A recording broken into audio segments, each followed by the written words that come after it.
We view everything through the lens of what its impact on the environment is. North Conway's Cathedral Ledge Distillery utilizes the natural resources of the White Mountains to craft a variety of spirits. Christopher Burke and his wife Tracy are deeply connected to their agrarian heritage and take pride in protecting the land that surrounds them. Cathedral Ledge is New Hampshire's only organic distillery. No genetically modified organisms.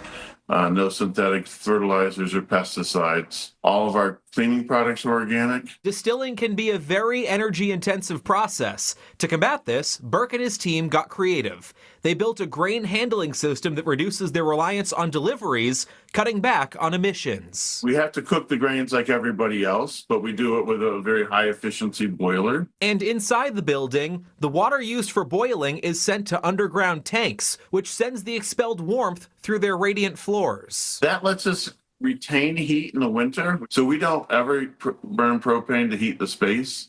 We conserve the process energy.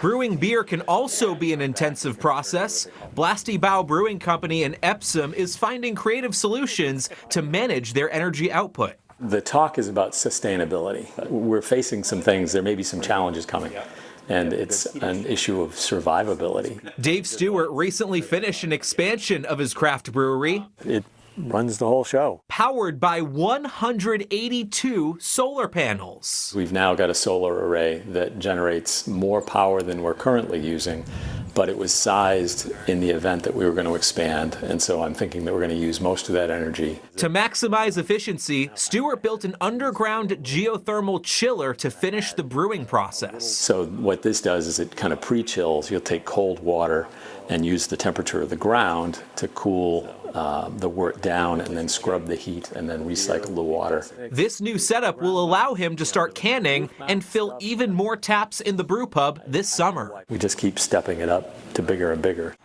New Hampshire's harsh climate makes it tough for vineyards to thrive, but Apollo Vineyards is charting a new course. We can produce wines that rival some of the best places in the world, just in this little backyard vineyard. Air Force veteran turned winemaker Mike Apollo found his niche when he started growing his signature white grape, Brianna, right here in Derry. It was really about finding the right grape to grow here.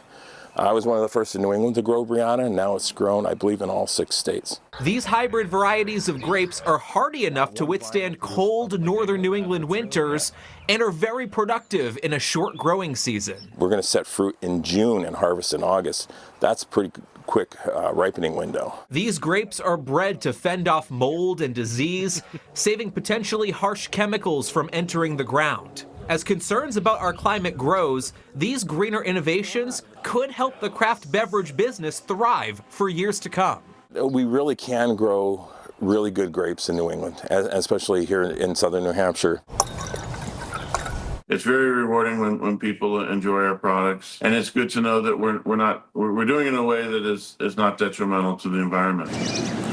I would hope that the things that we've done will enable somebody to keep going. For forecasting our future, I'm meteorologist Matt Honig.